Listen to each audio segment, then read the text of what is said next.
I think it's so important. It's not like a vain thing to say how much hair means to you. I feel like some people are so quick to say, oh, it's just hair, right? Well, that's not happening to you. So, no, it's not just hair. This is my hair that I'm losing. And it's not vain to be upset about that.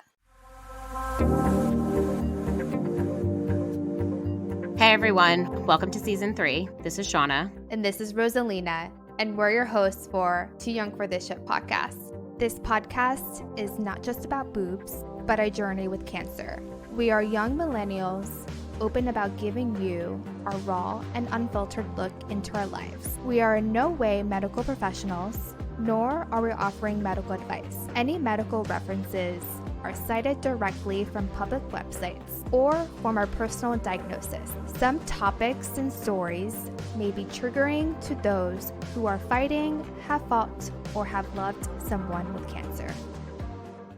Hi, everyone. This is Rosalina. And this is Shauna. Welcome back to the Too Young for This Shit podcast. We just want to give a quick disclaimer before we start that we'll be talking about hair loss and hair regrowth in today's episode. This can be understandably a sensitive topic for some people, so please listen at your own discretion. So today we want to talk about the topic of hair loss, hair regrowth, because obviously hair is a part of your identity. It was a huge part of my identity, is a huge part of Rosalina's identity, and I think all of us have definitely at least met one person that we either know or an acquaintance that had said to us during our diagnosis that, oh, it's just hair, it will grow back. And I'm sure for anyone who has experienced that sense of rage, that's that feeling of rage that you felt when hearing that, because it's not like we had a choice in losing our hair, right? We had to take medications and treatments that made us lose our hair. This wasn't a choice. This wasn't me going to a salon and getting my head shaved. We just want to talk about like our hair regrowth over the last 2 years and just catch everyone up on where we're at today.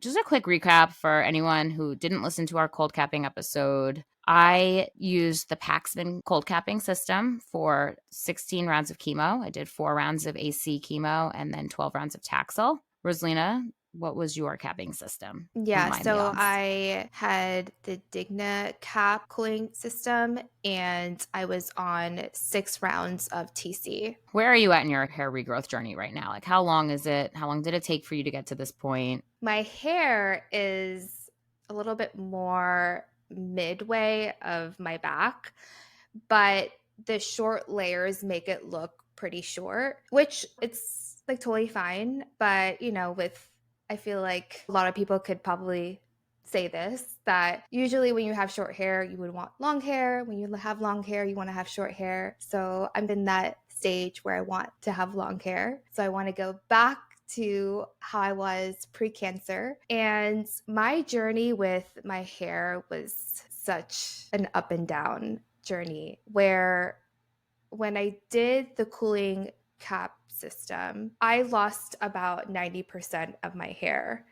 And that was at the end of September when I finished chemotherapy. During that time, I was kind of playing with wigs. I bought some from Amazon. I bought some from this store called, I think, RBG Show, really expensive wigs. When I would try on these like different wigs, I didn't really see myself in the mirror. I saw someone else. And that didn't make me feel confident. I really just wanted to look and feel myself. And over, I think, 4 months, from September to then maybe mid-December, that's when I found this company called Hair with a Cause, and they would do hair extensions on however much hair you have. So by that point, I did have more hair than I did back in September. That's how I was able to kind of gain the long hair back from just having the hair extensions on. But I had them on for 1 year, and when she took them out, that's when my hair was at shoulder length. So it took about a year for my hair to actually regrow. But Shauna, how about you? What was your timeline? I lost I'd say about 50% of my hair. I had shared my hair loss and like a little bit of my hair growth on Instagram back in season, I think it was season 1. And I'll repost that again for anybody who hasn't seen it. So I lost about 50% and I didn't want a wig. I didn't really think about it until maybe my second to last month during chemo. I had lost a pretty big patch on the top of my head. I mean, I was wearing hats to kind of cover up all of my hair loss anyways. For anybody who didn't know me, they probably wouldn't have known I was like going through chemo just based on my hair. And I remember I had lost this patch of hair and it was just right on the top of my head. I was like, I think maybe I'll get a topper. I remember being in like the support groups and people saying what they were doing, whether it was like the baseball hat with the hair extensions attached to it or wigs or turbans. But somebody had mentioned a topper, which is like a wig that just goes on the top and blends into the hair that you have. I made an appointment at a wig shop on Long Island to go. And I remember during Taxol, I had like real minimal symptoms. I've kind of felt like normal on Taxol, but one of the things was that I was really, really tired.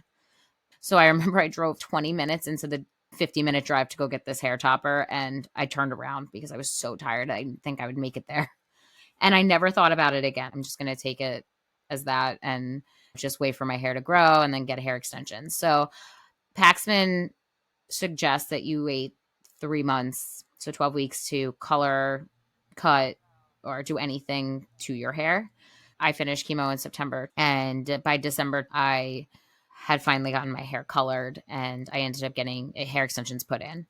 And it was such a nice feeling because I had lost so much volume. I mean, when you got your hair extensions, right? Like you had a lot of hair to begin with. I had really fine hair. So I was always pre-cancer, I was wearing hair extensions. I'm like very well versed in hair extensions. Like Yeah. I've worn them for years beforehand. I have like different lengths and like volumes and colors. Like I have them for any time I like change my hair color or go lighter or darker. So I did it before, but to just have the volume back just felt like amazing. So when I got that, I felt just kind of like, yes, like this is like somewhat of like a resemblance of my hair pre-cancer.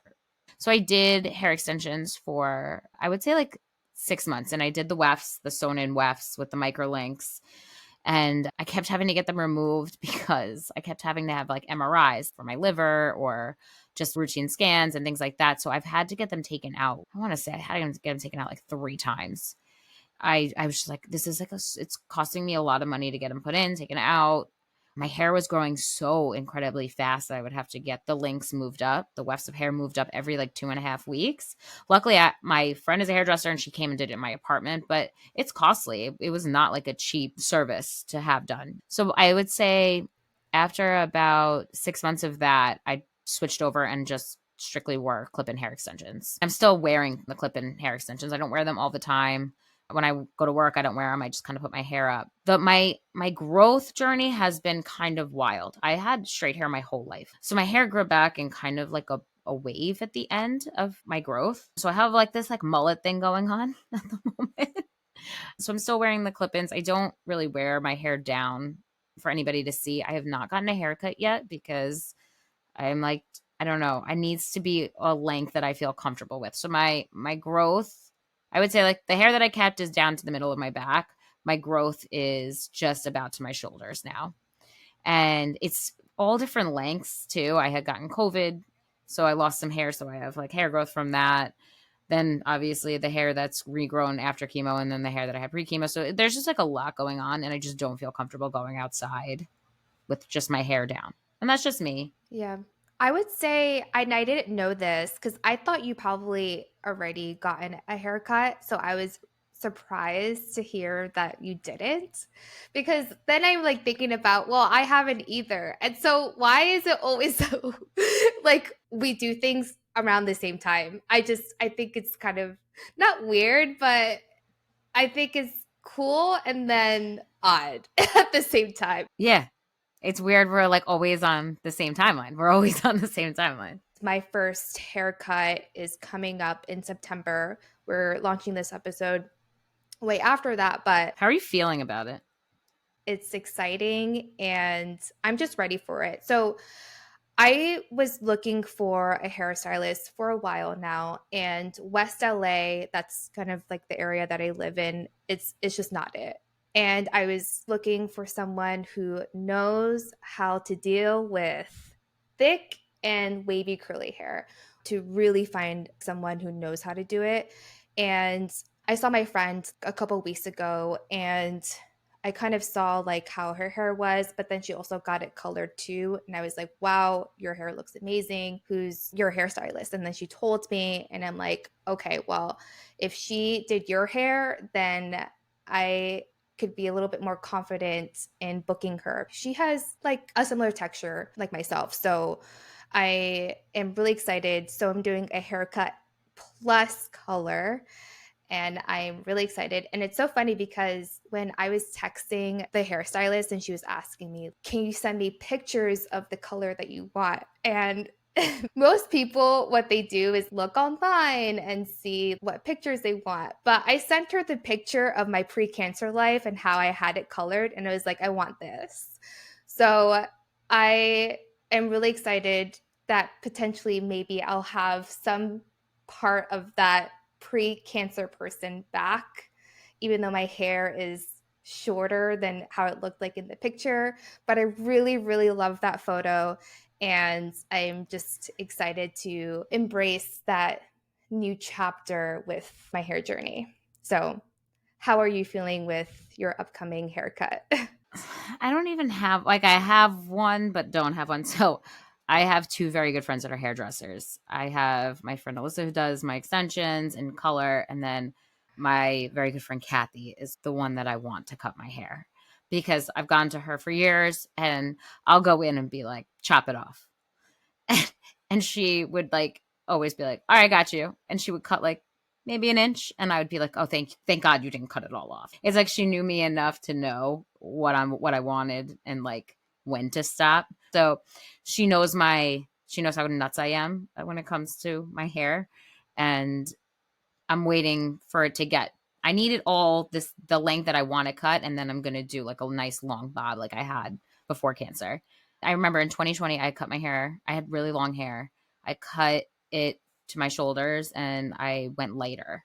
And especially in the summer of Yeah. 2020, I wasn't working, so I was so tan. I had this like really nice light hair, and it just like it was such like a nice length. And yes, and I'm yeah, and so I like loved my hair. Of course, I got like to a place of being like, I like feel really good about this. And then 6 months later, got a cancer diagnosis and had to do chemo and got dealt that hand. So I really liked the long bob. So I think I'm gonna go for it when I can grow a pair of balls and cut it. I don't know. I'm scared. I don't want to see the hair on the floor. I remember like it would be all over my sink. It'd be like all over in the shower. It would be all over the floor. And I Yeah. remember being like, I think that's like a trigger for me. And I'm not quite ready to see the hair that I worked so hard to grow cut and be on the floor. Yeah. When you mentioned like 6 months before you were diagnosed, where you had your hair colored and you were tan and you were like really feeling yourself, I actually had the same thing because I colored my hair about 6 months before 2021. I went full blonde balayage, and that was the first time that I did a really light color like that, because I always go for like a darker blonde or just more like a brown color. But that's when I really went full blonde. And that was like the best time for me. And I felt really confident and I was really Yeah. feeling myself. It So, was like the caramel balayage. I don't know if that was like a yeah, 2020 thing or what, but right. I was feeling myself. And like normally I have like my hair used to be black, like black. And I don't know, it was like such a nice change up, something like I had never done. And I think I was always scared to bleach my hair. And that's like another thing that I am scared to do now Same. after Hmm. chemo. I just don't want to like the hair that I have now. My regrowth feels incredible because obviously the cold capping like stimulated all the hair follicles, and now I have this insane hair growth. But my hair's never been this thick before. It's definitely a lot coarser. Like the Ooh, texture of it is a little bit coarser, but it is thicker than nice. my hair has ever been. And both of my hairdressers, my friend Kathy and I, was like, they both have been like, you've never had this much hair before. I also had a change in the texture. So when I was younger, I did have curly hair, but it was always like curly wavy. So the curly hair type, I was in basically 2B, 2C. And I think I was heading more towards a 3 when I had the regrowth. So my hair was really curly. Like I didn't see any waves at all. And I was really feeling it because I always wanted to have a little bit more curly hair than the wavy part of it. But when I finally took my hair extensions out because I was already done with it, my hair regrowth was insane. When I finally was able to have my own hair, I experimented with starting to just wear my hair curly in a way where you can really see the curls. So I took my hair extensions out in December of 2022. And then from January of this year until March or April, I did not blow dry my hair often. I would just wear it curly. So I was really riding that wave. And then I started to notice, especially in the front of my face frame, the wavy part was coming out. And it's so annoying because there's a part of the front of my hair where it just becomes straight and then wavy. And so when I'm trying to like curl it and like crunch it, it just won't turn like curly. And so I just get so like pissed off. So I don't wear my hair curly as much anymore, but I really, really loved how I just had that new phase of curls in the beginning of this year. The curls are so much work. Like, I mean, I've never had that in my, like, I've had straight hair my whole life, but like, I had to join like a curly girl Facebook group because my nanny kids had curly hair, my old nanny kid. And then I remember being like, this is such a process, like all the different brushes, how to comb it, how to do, I was like, this is like a full-time job all in itself to deal. And diffuse it and all of that. Yeah. What products to use? Do you use oils? How often do you wash, condition, brushing? And then using microfiber towel as well and not just a regular towel. Yeah. Because you still want your hair to be wet-ish and you want there to be water when you're actually using the products and stuff. So I'm like barely able. And then like the shampoo and conditioner. I mean, it's a lot. Yeah, I mean, thank God, like the clip-ins kind of blend it all in. There's nothing I could do about it. It has like it's like a mind of its own, and I just have to just like wait for it to grow out, and I don't know, figure that out from there. Do you feel like you have more hair? You lost so much during chemo, but do you feel like you have more hair now than you did pre-cancer, pre-chemo? No, I think I have the same amount of hair that I had previously. The only difference is just how my hair is cut. Well, not even cut because so when I took out my hair extensions, I was really afraid how it looked, whatever. Because there was part of my hair loss journey where there was one area where it was like longer than the other, that's how my hair regrowth was. So it looks like I had layers. I did not cut it at all. So when I started to have really short layers, it was really hard for me to maintain that because I never really had hair that was shoulder length with short layers. I've always had a long bob or mid-length hair where I would have layers, but not necessarily short layers. So I would say that was tough for me to handle. But in terms of the amount of hair, if I had more or less, I think it's about the same. And you mentioned that you've gotten more hair. Yeah, a lot more. I mean, yeah. A significant amount more. It's still shocking to me. But how has your scalp been since cold capping? Because mine is a lot drier than it was before. But I also was somebody that was washing their hair every day, every other day. And then when you go through cold capping, I could only wash it once a week. So I'm at this point where I'm washing my hair now like every 4 days or 4 to 5 days or so. And it's still pretty dry. Like my scalp feels dry. I'm glad I'm not the only one. You do? Yeah, I do have. Yeah, that was something that I've noticed. And I usually, like pre-cancer, I would wash my hair once a week. That's typically what you do with when you have thick hair, unless you're working out a lot. But now I wash my hair twice a week. And I try to maintain it that way. So then if I see any buildup, then I'm like, okay, it's time to wash my hair. And then I also try to apply scalp treatment. It's like an olive oil treatment. And I would say that because I have thick hair, the oil isn't as bad, but I think for someone who has thin hair, it probably wouldn't work because maybe you look a little bit more Greasy. oily than usual. Yeah. Yeah. I mean, I know you and I've discussed this, but we use the Divi scalp serum, Oh, yes. which was really, it's been great too, because it kind of has essential oils, whatever it is that like has this cooling effect on my scalp, which actually like Yeah. it does calm it down a lot when I'm It having kind of like, feels nice. it feels Yeah. really nice. It's like cooling. It's almost like tea tree, but not, I don't even know. But I can't say like my regrowth has anything to do with that, but it does feel like a nice sensation on my scalp. Yeah, I stopped purchasing it because it was just getting expensive. Yeah. So I was using it while I was having the regrowth, but now that I'm a year out from that phase, I don't use it anymore. Did you use any hair regrowth serums at all? Are you using them now? Did you use them in the beginning? I used them in the beginning. I used Vegamore, and I don't know. I can't really say if it worked or not. I have no idea. I tried the shampoo and conditioner. I Yeah. did. I Did tried it it. work for you? I don't know because I'm not washing my hair all that often. So like I don't know if it's working or not. But I did get the okay to start Nutrafol hair supplements, which is like I take 4 pills a day. My oncologist at Sloan okayed it. And so I've been taking that for I'd say 2 months now, I think, or maybe a little over a month. And I do have, I don't know, I have crazy regrowth, but it's hard to tell, like, if that's from having COVID and then losing my hair and then just new hair growing. It's like kind of Right. hard to tell. So I'm going to give it a couple more months and then I'll do a little update on that for everyone. But that's definitely something I spoke to my oncologist about because in the support groups, a lot of people said, oh, my oncologist said absolutely not. Some people are like, I didn't even ask my oncologist. So I wanted to make sure that I did my research on it, approached my oncologist, Yeah. and she gave me the okay. Have you done any progress pictures just of your hair growth? I've taken pictures to send like my friends or Matt to show like how insane my regrowth looks with my old hair.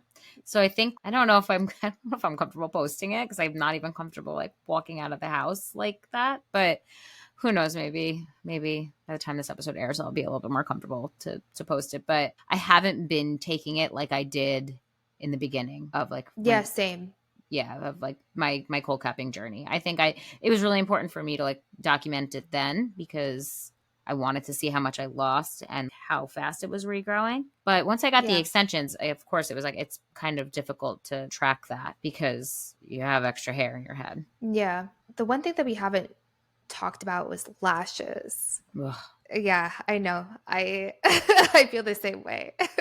My lashes are just like a work in progress. Yes, I know. I have good days and bad days, and I'm like, what the fuck is happening? They've just Yeah, it's just been a work in progress like for the last 2 years. So after Taxol, I think they fell out like 5 or 6 times. They'd grow back, they'd fall out. same. And it Yes. wasn't like I would definitely notice it, but it wasn't until like I was putting mascara on that I was like, what the hell, where the hell did they go? They were here last week. I would be able to tell the difference. I tried a lot of the lash serums. I don't think any of them worked. But also, I don't know if it kept falling out. So like I don't know, maybe it was working. I also think being on meds too right now is also maybe affecting being on hormone therapy and Verzenio. I think maybe that could be affecting it. But currently today, we're in a good place with the lashes. I found a really good mascara that I love. It helps when they're thinning out or they're shorter than I would like them to be.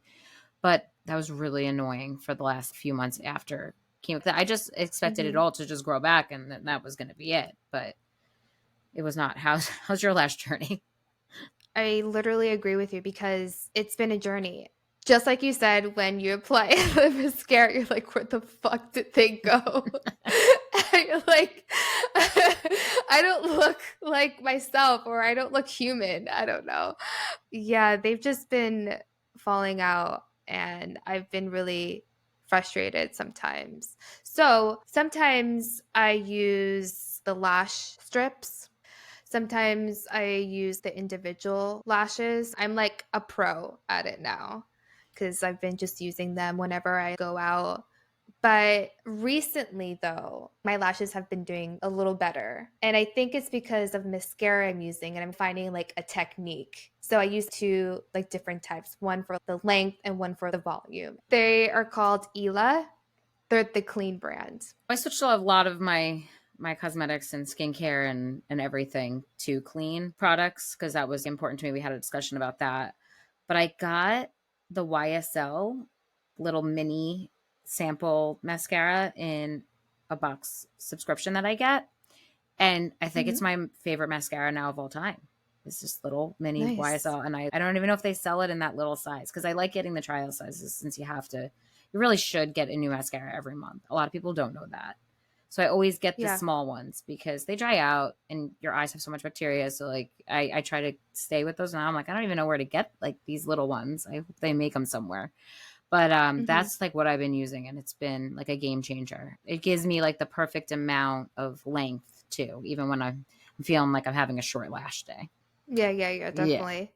I guess on the lash thing as well. Like, I mean, like I said, I expected everything to just grow back. My body hair grew back. That grew back. And that grew back. Like, I mean, I was always somebody who had to like shave my legs like every other day. Like, I would always have like stubble on my legs. And like, that was the one thing about going through chemo in the summer that I was like, never had to shave. Like, it was incredible. I'm like annoyed that it's back. I'm also annoyed as well. I've been waxing when I can. Sometimes when it's like a last minute thing, I will like shave when I'm like almost like running out the door. I'm like, wait. And then I look down and I'm like, okay, wait, my legs are a little hairy. I need to shave them quickly.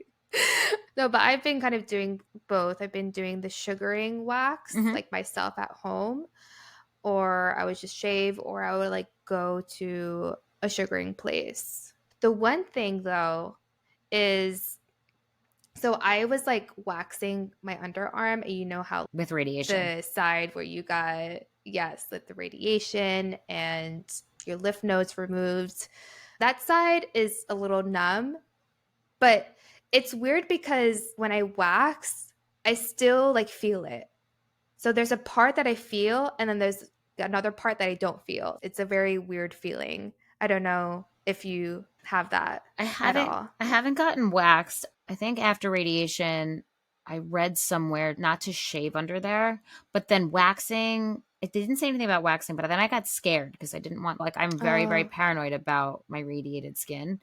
So somebody just yeah. said to get like I don't know what it's called, an electric shaver. So that's what I do on my Oh, I radiated see. side. I'll use the electric shaver on my radiated armpit. And then I just use a regular razor Yeah. on the other one. One thing, actually, I don't think we even talked about this in our cold capping episode, but like your eyebrows, because I know some people on chemo like lose their eyebrows. I got mine microbladed on my face because I knew I was never going to be able to draw them on. You did not do that, but how are your No, I brows didn't. post chemo? Oh my gosh, they're great. I have not had a problem with them at all. I do pencil in my eyebrows, but I've always done that for about 2 to 3 years now. I think after chemotherapy, it took some time, maybe a month or two for them to grow back. So I didn't have a problem with them like the lashes. But how about you? I had like thinning, but then obviously I had the microblading. So like you couldn't really tell unless you were like really close up looking at my face. But my Yeah, eyebrows were always like, I thread them. I get them threaded in the city and I'm like every like 10 to 14 days back. And luckily the lady's on my street. So it's very easy and convenient for me to walk down the street. that's awesome. She's like on the Yeah. corner of my block and I like love her. And so I have to go like every like 10 to 14 days because my eyebrows grow back insanely fast. I had them done once and this lady like royally messed them up and I was like, I'm not even gonna be mad because I'll be back here in 10 days and they're gonna be fully back grown back and then we'll just start over. It's a completely different like mind shift of how I feel about like my eyebrows than I do like the hair on my head. The hair on my head never grew back as fast as like my body hair did. Yeah. Do you feel like your hair has become just an even bigger part of your identity after going through cancer treatment? I don't know. Like I feel I'm like grateful for what I have, I think. I don't know. I don't know how to answer this question. It's like I'm like struggling with it because I don't feel like I think too because I'm wearing hair extensions still. It's still like not my full hair. I think maybe once I'm able to get a haircut and it like be a length and a style that I am comfortable with without This is like another thing too. I've worn a hat for almost 2 years now over 2 years now since going through treatment. It's become like a safety blanket for me. I feel naked without wearing a baseball hat. I have like a billion baseball hats. I have the same hat in every color. I mean, you look great in it. Oh, yeah. Thank you. It's like your signature look. It's a signature. I feel like now that's become part of an identity thing for me, is like the baseball hat. And I've like styled like my wardrobe around those hats too. I have a curated look for that, but I don't feel that way about my hair yet. And how about you? For me, it is. I mean, my hair has always been an identity, a big part of my identity. And I think it's like my signature look, if that makes sense. And it's so weird to say this, but I feel like the one part that people know about me is my hair. And I could say that for a fact, it is a bigger part of my identity. I think even more now. I know. I'm hoping I get to that point. I'm so brutally honest about my hair extensions. I don't even lie. I went to dinner last weekend and I came out of the bathroom and this woman was, I love your hair. I'm like, thanks, it's fake. And I just kept walking. But yeah, I'm like not even confident enough to be like, oh, thank you. And just keep moving. Yeah, yeah. Oh, well, I hope like you get somewhere hopefully within the next year or so with being a little bit more comfortable with your hair. Yeah. I think I will. I think one of like the big things too, I remember saying in season 1, I couldn't wait to be able to like put my hair up. Because in a bun. Yeah. So I'm currently in the bun, the messy bun, which is now another signature look that it's always up and out of my face, especially at work. I remember during cold cupping, I had to keep it in a low butt, like a low pony, like loose, nothing tight. So I remember like when my hair got long enough to be able to put up in a bun, I think the first time I was like, oh my God, I've been waiting for this. I've been waiting for this moment. Now that I do it every day, I don't know, I don't think about it as much anymore. It's funny. I took it for granted when I was able to do it. And then when I wasn't, I like missed just like the quick, messy bun that you throw up, like when you just need your hair out of your face. So. I'm the same way. Yeah. When I had shorter layers, I got really frustrated because I'm like, I can't even I can't pull it back. Like it was so bad. But now that my hair is longer, I do a half up, half down style. So I'm always in a bun. But when I have my hair in a bun, that means that I'm either stressed out or I like need to work on something. It's just like my thinking cap for some reason. Yeah. So that's like how I do things. But yeah, I feel like putting your hair up is definitely really, really nice. Yeah, for sure. I took that for granted before chemo. Would you say like, okay, now that we're 2 years out, you had your experience with the cold capping where you lost so much of your hair and you felt like you lost your identity when it came to your hair and lost control. And now 2 years later, you have your hair back in like a good place and you're about to get a haircut. Would you say now 2 years later, was cold capping worth it to you? And God forbid you ever had to do it again, would you? So with the chemo regimen that I was on, Taxotere, it was recommended to do cold capping because Taxotere can cause permanent hair damage. If I was doing the chemo regimen again, yes, I would definitely cold cap. I think if I had the same results, I don't know. I mean, so I'll say this. It depends on the financial cost. So if I was able to get my health insurance to pre-authorize the cold capping and pay for the whole goddamn fucking thing, and I had the results that I did when I finished chemotherapy, I'll still do it again. But if I had to pay for that motherfucking thing, probably not. I'm sorry, but it's really expensive. So in terms of cost, like, no. And then also in terms of the chemo regimen, if I was on Taxotere, then yes, I would. How about you? I like go back and forth. I'm glad that I kept what I did because like I said, it gave me a sense of normalcy going through. I had a big problem with looking sick. I don't know for myself. I don't look at other cancer patients, and especially when they're bald and be like, oh, she's sick, like for myself, I didn't want to look sick. I didn't want people to look at me and think, oh, you think that. And I also I remember saying this in season 1, I didn't want to scare my nanny kids. I didn't want to have hair one day and then walk into their house the next day bald. And I didn't want to like upset anybody too. So it did give me a really great sense of normalcy during treatment, that I kept what I kept. But it was also so much anxiety. It's like really expensive to like not get the results that you want. Like it is. But I also went into it from the jump being like, okay, if I lose my hair, I'm doing this for the regrowth. And when it came to the regrowth, I have no regrets. If I had to do it again, I don't know if I would do it again. It just added so much time and it is so uncomfortable. And I don't know. I fucking hope to God I never have to do chemo ever again. Like, pray to God. But that's something I'll have to think about, obviously, if that day ever comes. That would have to be like a last minute go decision for me if I do it again or not. I will say that, what you mentioned, Shauna, like you didn't want to look sick. I also didn't want to look sick. But I think also when you look completely different from what people have known you for a really long time, your family or friends, not that they do this on purpose, but you do get a sense of they look at you differently.